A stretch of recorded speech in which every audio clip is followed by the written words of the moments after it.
Alright everyone, it's time for the Occult video 208. The Occult is not often spooky, unless you want it to be. A little bit of a caveat there. If you've actually studied the Occult, what this is about is a simple concept. Most of the Occult is not black cats, cauldrons, and spider webs. Like, that's sort of the Hollywood take on it, and it really stems from the Burning Times tradition. If you look at some of the things that are claimed in demonology by King James or some of these other texts, all of the association of witches with having like warts and crooked noses and being hunched over and riding brooms around, black cats as a familiar spirit, the cauldron for the spells, the herbs, hexing people, mumbling under their breath, and being witchy in the standard evil witch Hollywood sense.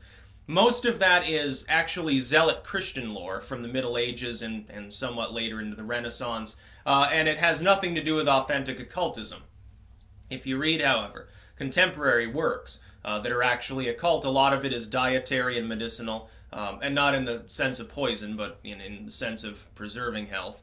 Abortifacients were common at the time, by the way. they were not outlawed back then. That's a Victorian trapping mostly, a post-Victorian sort of eugenics era. I wonder why. You have the presence of people who are interested in philosophy at the time, and also chemistry, of course, notably alchemy, which basically is a split between the philosophical side that masks itself as physical processes, and then the physical side that cloaks itself as a philosophical or religious system. It's actually interesting how you have those different groups within alchemy. They try to hide behind one another's cloaks, and it's very strange, and it's sort of symbolic and metaphoric, and that's really what the occult is about. But if in your practice you want to have your dimly lit little coven room with the little hearth and herbs everywhere and a jar of spiders and like, fucking bat wings and stuff, yeah, you can do that. You do you. See, the other part within the occult is not about authenticity, and this is something that I think some people struggle with. They're pulled towards one of two supposedly dichotomous opposites. Either the strictly authentic, very puristic path, which has nothing to do with that, totally rejects it and frowns upon it, scorns it, or the totally sort of mock-up style side of do-it-yourself new agery that is very much, in many cases, spooky, or can be. It's a lot of hexes and stuff with candles and things, and rejects sort of that traditionalistic notion. I've always found you can accept or even reject both. You can make up your own path in totality. In my case, I accept both as equals, ultimately. The authentic sort of stuff that I tend to work with more, certainly in the context of it being an editor, is totally different from the cauldron and black cat side of the occult that some people even literally practice today. And also you've got to understand, there's the other part.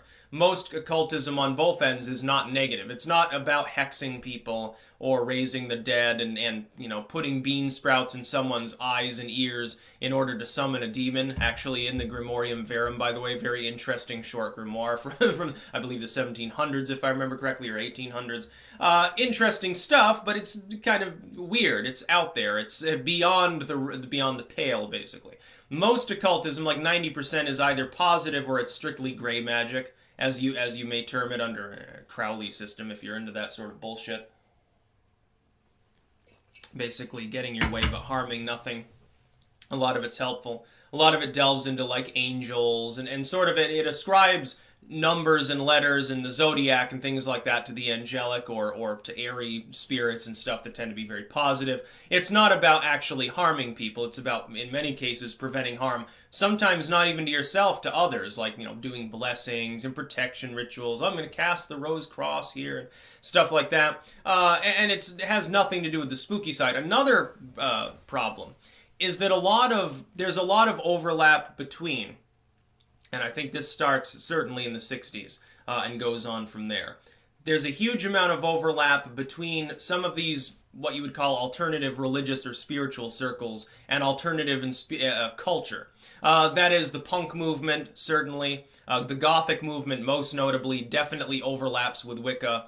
The punk movement does overlap in many cases with paganism, especially the Nordic in some traditions. Some of the New Age cultures, they definitely overlap with what you'd consider Greek paganism or Zoroastrianism, some of these other religious forces, as well as Wicca to an extent, and also sorcery in a general sense. They're all intertwined. There's an overlap. It's not a correlation from causation. It's not like, hey, the fact that you are a Wiccan meant you were a Goth, or the fact that you delved into Goth culture made you, whatever, made you a pagan or something. In fact, there's a lot of very zealot Christian iconography within the Gothic movement, especially from Catholicism and to an extent from Orthodoxy. A lot of big crosses and Ave Maria, and a lot of religious trappings in early Goth rock. Listen to anything by Roz Williams.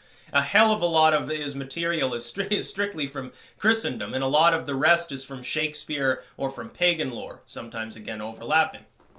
But the fact is, there is a connection.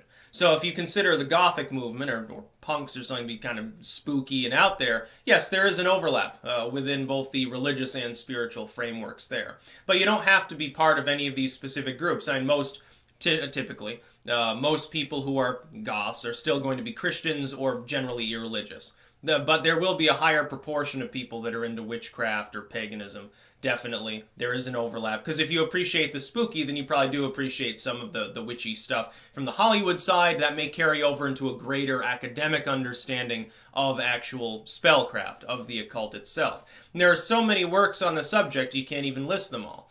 Literally, I've thought of actually creating a book of books, literally just a gigantic bibliography listing all of the different occult works, available editions, even putting links in there. I've thought about doing that actually, or at least creating an introductory primer with maybe a couple hundred of the best works, and then like short write-ups, like a paragraph description of what they contain. In fact, that is one of my projects for next year that I've been considering. That's the sort of thing that I like to do.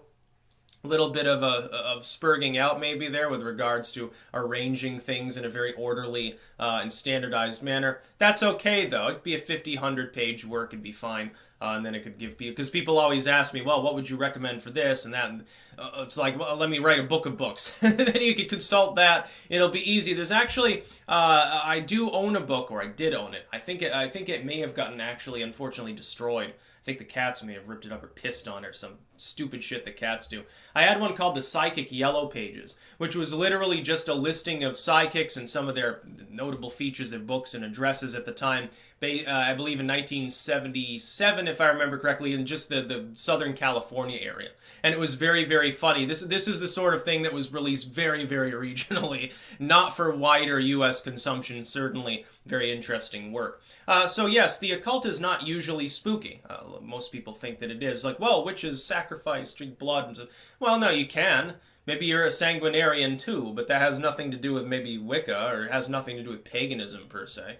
Now, I realize that there are some authentic pagans that probably do. They probably do slay the fatted calf and read the entrails for the next year's fortune-telling or something. And just make sure you eat the meat, I guess. Make sure to euthanize the animal humanely, unlike maybe what they do in some larger religions around the world, where they have certain dietary practices that governments are even indulging in, which is, I think, animal cruelty. I think it's a step backwards. But, by the way, PETA just releasing the ultimate epic bullshit on Twitter with regards to linguistics, with regards to don't say to kill two birds with one stone, say to feed a fed horse or something like that. Yeah, it's like the most epic bullshit ever. It shows their lack of propagandistic awareness. That's about all. Peace out.